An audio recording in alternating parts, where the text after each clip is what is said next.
Yeah, I mean, when it comes to the Strait of Hormuz, that's something I've been publishing for quite a while. I think there's a high chance it will be closed, and that the people who close it will be the United States and or Israel, and blame it on Iran, of course. And you can see they're setting the information table to do that now. And as you know, when Nord Stream got cut, immediately, even Germans that I spoke with, Misako and I spoke with some Germans in Argentina, everybody believes that, I mean, so many people believe that Russia cut the Nord Stream pipeline. You can't make up this stuff. Russia, why would Russia cut their own throat, basically, of course. But most people have no idea what's going on. So you do it and you blame it on that guy. And since, 99% of the people aren't paying attention, they just believe you. But especially when you censor out any opposing voices. But I think there's a very high chance that that Hormuz will be closed. And not only that, you could, if they're going to go big, you could, and you want to go ahead and induce big famines, you would close Hormuz, of course, and the Houthis may take care of Bab al-Mandeb, and then Suez, of course. Red Sea, and Suez, Red Sea. Suez and Panama and Malacca, right? And if you close those, and you might even go for the Danish Straits, but that might be, but if you go for those few, like Panama, without destroying the canal, just close it somehow, do enough damage that you can be repaired, not taking 10 years, and Suez, of course, and Hormuz, that's going to be devastating if you can keep those closed for some period of time. Matthew, you said all wars are bankers' wars. So who benefits this time? Well, since oil was discovered in Iran and Saudi Arabia at the end of the 19th century, Britain and then America have been fighting over this country, and we installed the Shah of Iran in the 1950s, and we backed him until this revolution in 1979. And in America, it's almost laughable, like a comic opera, that the son of the Shah of Iran is on television as if he's going to go back to Iran and be welcomed as their new king. But people take this seriously. But I think that it's for the Iranian people to decide. And unfortunately, what I see coming from Israel, if you look at their game plan from the October 7th, which I think that they knew was coming and allowed to happen, October 7th allowed them to go and turn much of Gaza into like Hiroshima or Dresden. And then they did the pager attacks in Lebanon to decapitate Hezbollah leadership, as well as killing many innocent people, and followed that with Air Force strikes against Beirut and Hezbollah across Lebanon, basically defenseless country in terms of defending against, bombs from the sky. And then along with the CIA, destabilized Syria, and we pushed out Assad, and instead of leading to another strong national government in Syria, now we have ISIS Al-Qaeda man who's on our side now. Somehow this Jilani is in charge of Syria nominally, but Syria has zero military left. After Assad was pushed out, the Israeli Air Force roamed at free will over Syria, destroying every last tank and helicopter, so that Syria can no longer be any kind of military threat to Israel. It's just a wasteland, like the Mad Max country run by ISIS with a blessing of our CIA. And I think this is what they wish for Iran. When they talk about regime change, I think they truly want regime destruction. And they don't care if 90 million Iranians are in a 12-year civil war like Syria. And it just becomes a perpetual slaughter. And if there are 92 million Iranians in a civil war, probably 10 million of them will wind up in Europe and America as refugees. and they will not necessarily be good citizens for Europe and America. They might be fine in Iran, but they will bring their own customs and religion. And I think we have enough Muslims in Europe and in America. So I think that it's a very dishonorable and almost evil plan for Israel to not attempt to install a new good regime in Tehran, which is impossible for them to do, but it is in their capability to wreck and destroy the country, in a sense the way that Ukraine has been wrecked and destroyed since the Maidan coup. I forget who I saw this by on Twitter yesterday. I wish I could remember, but somebody was giving Trump credit for stopping this war in 12 days. And somebody said, well, you know, the Ukraine-Russia war could have been stopped in 12 days. It was called the Istanbul Accord. And we sent Boris Johnson to blow it up, to torpedo it. So there are people in the West that would rather see a country suffering and destroyed and ruined and no longer a threat to Israel. And I think that it's a terrible thing to contemplate, turning a country. You may not like Assad, you may not like government in Lebanon, but it's better than turning a country into Mad Max, civil war, starvation, famine. I mean, even in Iraq during our Operation Iraqi Freedom period, I think millions died. As bad as Saddam Hussein was it better what we did? Are the Christians in Iraq better? They're gone. They're destroyed. And the same thing in Syria with Alawites and Christians. So I think that Israel looks at Iran not in terms of changing the government, but destroying the society, turning it into constant civil war. That's how I see what the outcome that Israel wishes. If you interrupt these major naval chokeholds for some period of time, I don't know, a couple of months, let's say, for argument's sake, you'll get those Mad Max scenarios. Surely you'll end up getting them, and certainly famines, including in Japan, actually. And it's quite clear. Israel saying that they want Iran they don't want Iran to have the nuclear weapon. So this can be just the excuse to make this destruction in Iran? Yes, I think so. I think that the Iranian nuclear program is the excuse that they will use to absolutely try to destroy and destabilize and destroy Iran as a society. I mean, Gaddafi gave up his beginning of atom program, and we killed him. And if you are a country that doesn't want to one, then you get an atom bomb. If you like Pakistan or North Korea, if you don't have an atomic weapon, then we'll just continue coming after you, like Assad and like Gaddafi. So I think that now the Iranian leadership will go underground and create their own program in secret. And it's not to mention that Israel has never signed the Non-Proliferation Treaty. Israel did not have centrifuges and scientists and create their own fission material, fissile material. They stole it from America in a situation that is similar to stealing the gold from Fort Knox, meaning that somebody left a door unlocked and out the door went enough uranium for Israeli nuclear atomic weapons. So Israel has these atomic weapons in secret with no Atomic Energy Commission inspections, no non-proliferation treaty, nothing. And they are now saying, we can have hundreds of these weapons, but you can't have one, because if you get it, you'll immediately launch it at Israel in like a suicide attack.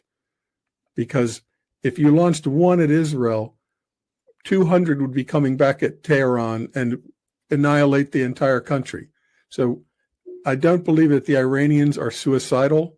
that they're willing to destroy their entire, thousands of year old culture, going far beyond Muhammad and Islam, the Persian culture, ancient culture, and to absolutely just destroy it in order to put a nuclear bomb in Tel Aviv? I don't believe it.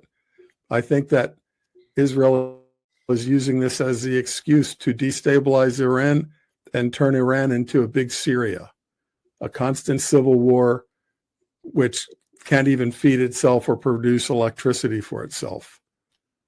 I think that's the outcome that Bibi Netanyahu wants for Iran. Looking at Israel's Israel's information game, it's clear that that's what they want to do to Iran. It's clear that they don't want regime change. They want the same thing or similar that we did to Iraq and Syria, just to scatter them and put them at Mad Max. I mean, that's clear. That's why they're providing those weapons to the Azeris in Azerbaijan, those weapons are being used to genocide Christians in Armenia. I spoke with somebody in Armenia yesterday about this. And so they want to make all these people go Mad Max and basically disrupt the whole ecosystem there, including eventually KSA, Kingdom of Saudi Arabia, UAE, all the rest. They want everything to be in total disarray. So even the president tried to stop, and he called it ceasefire, but it didn't stop. So because Israel is seeking the destabilization of Iran, it's likely that it will continue. When you know what their desired end state is, it's not difficult to predict that the war is going to continue.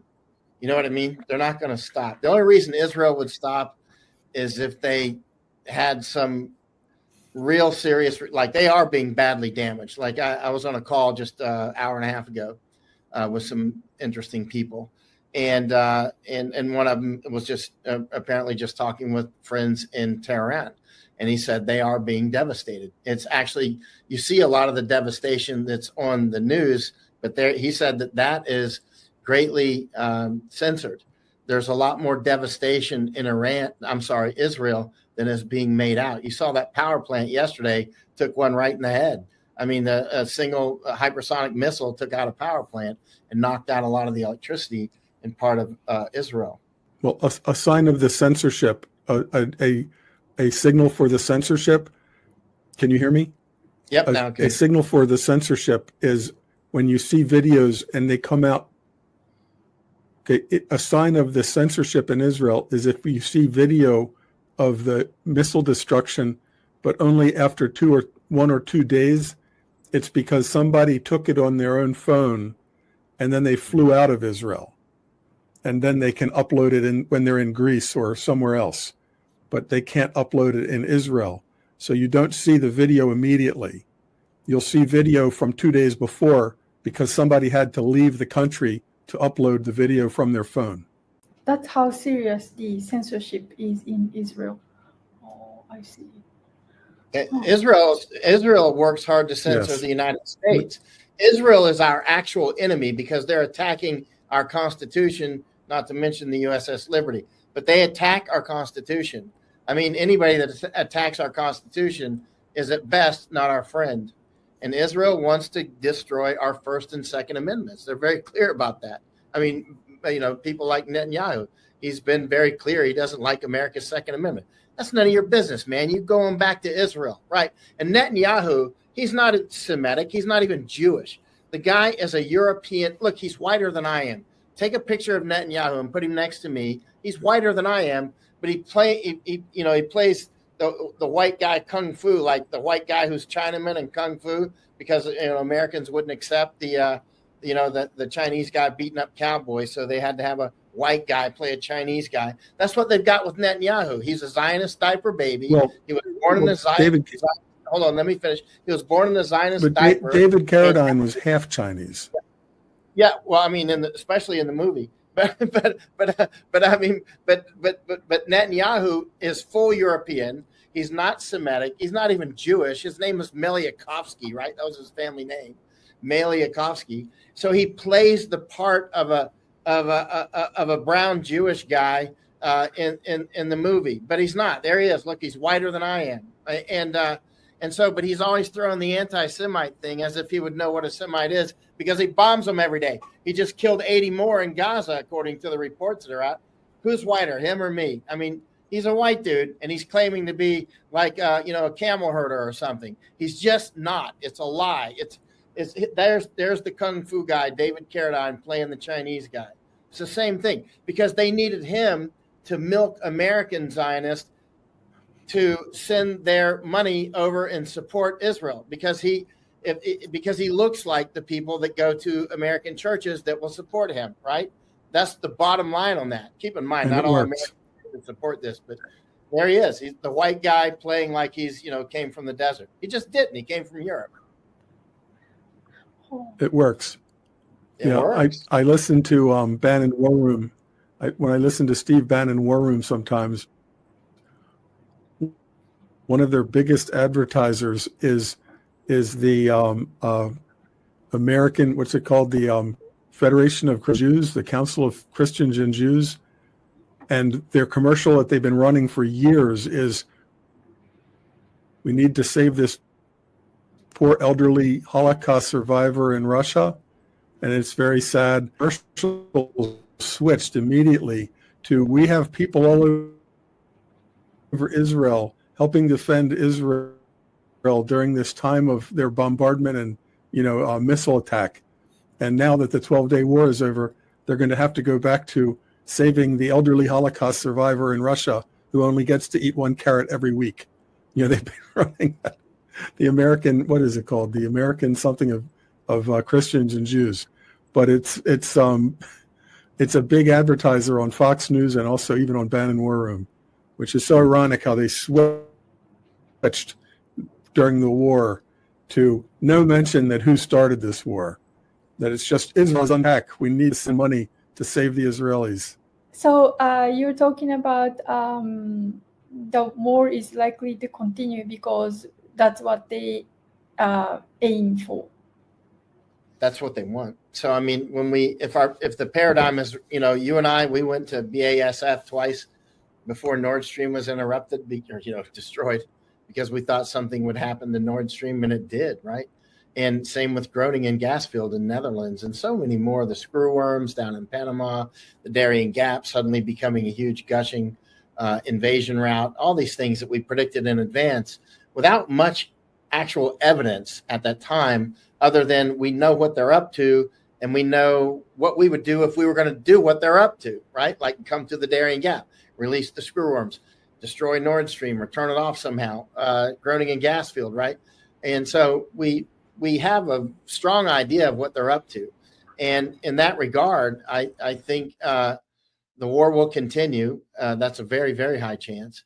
And also, there's a very high chance the Strait of Hormuz will be interrupted, and maybe the Suez Canal again, and maybe even Panama Canal, which would mean if those things happen, then maybe even Strait of Malacca, if they really have the will and the ability, which they do, to create global famines. One of the things that you would want to do is close those chokeholds and let nature take its course.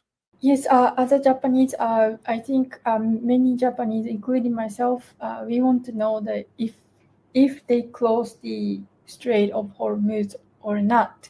And the Congress in Iranian Congress talked about closure, correct? And they come to agreement.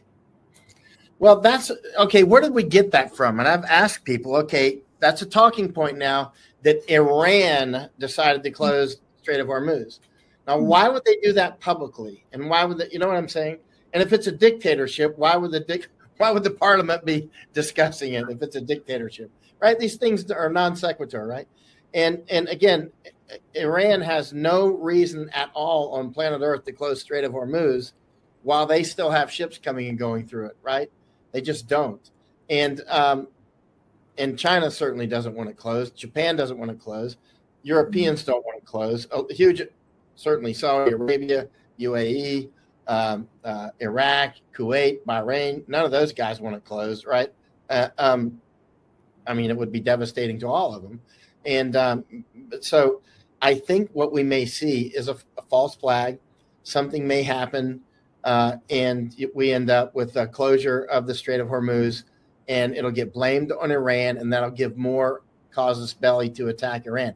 It's very easy then to get everybody to go, hey, you know, Iran is choking off all of us in the region. That would energize Saudi Arabia.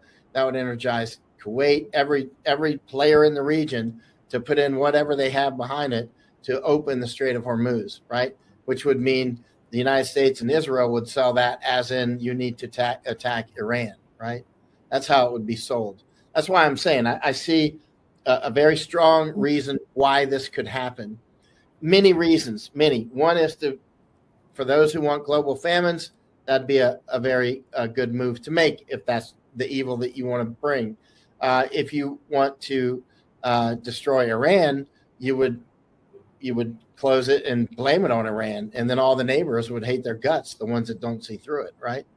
You'd create a lot of hatred against Iran if you could successfully blame it on Iran, which they can probably do, because they do fake stuff all the time, like the fake bullet at the whatever, if you want to call it the assassination thing with Trump, you know, if that was even real.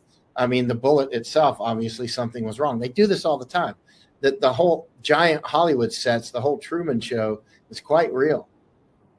Oh, so interesting. So what you're saying is, I did not know that the decision, the news that the decision was made in Iranian Congress that they are closing the Strait of Hormuz itself is a propaganda to turn the world against Iran.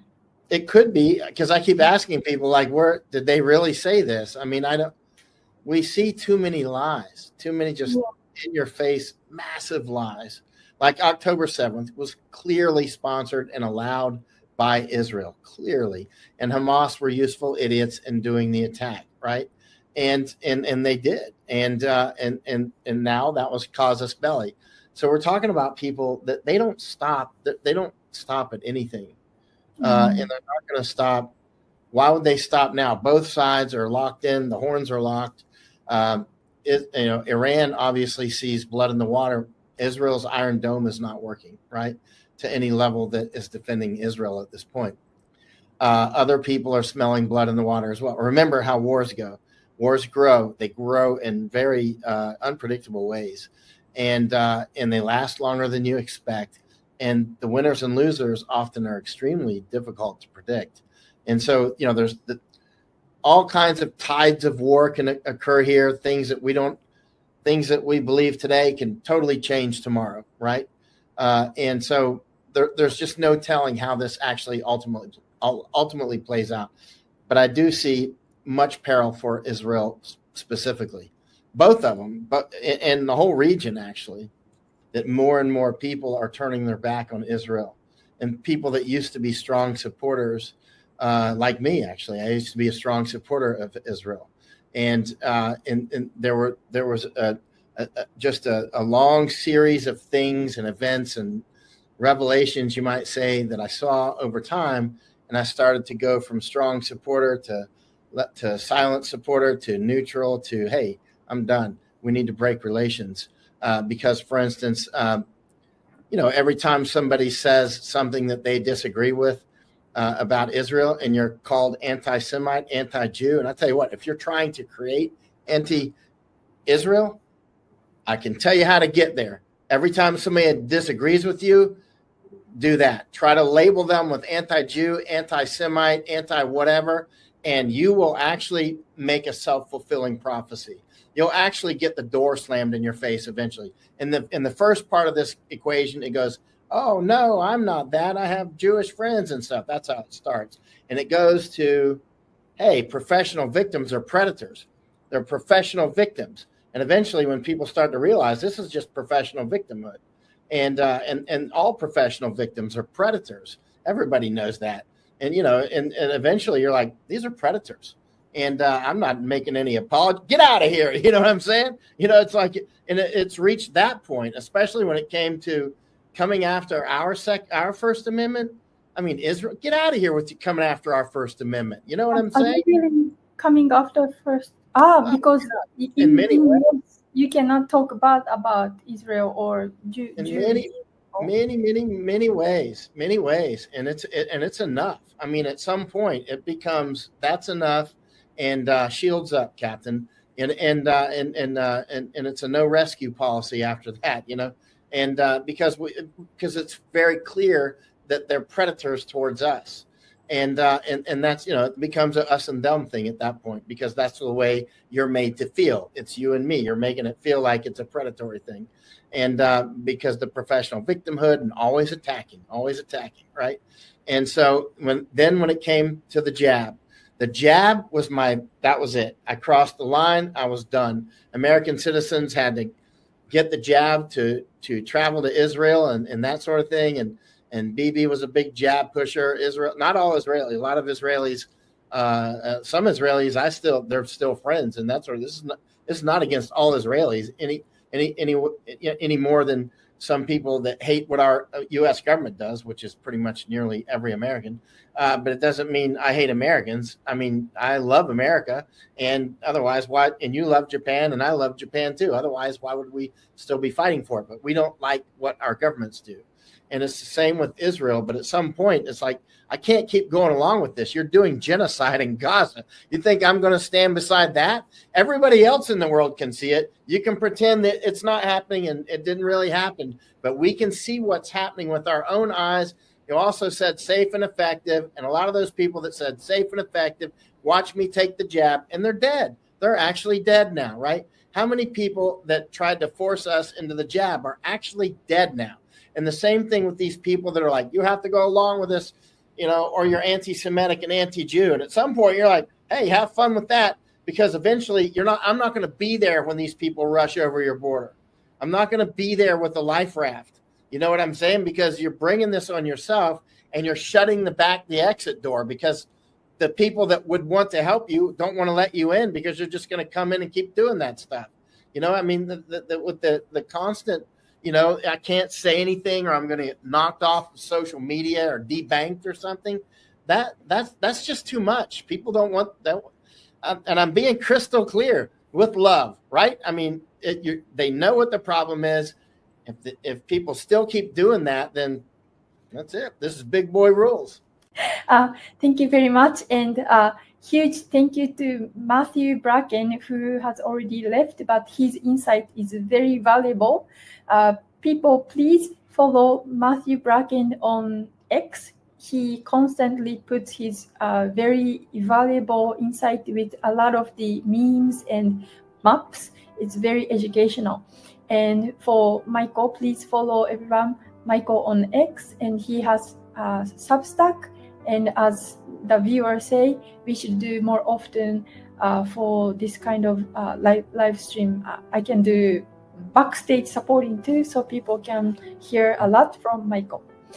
Michael, thank you very much. And I hope your helicopter ride will be successful and safe.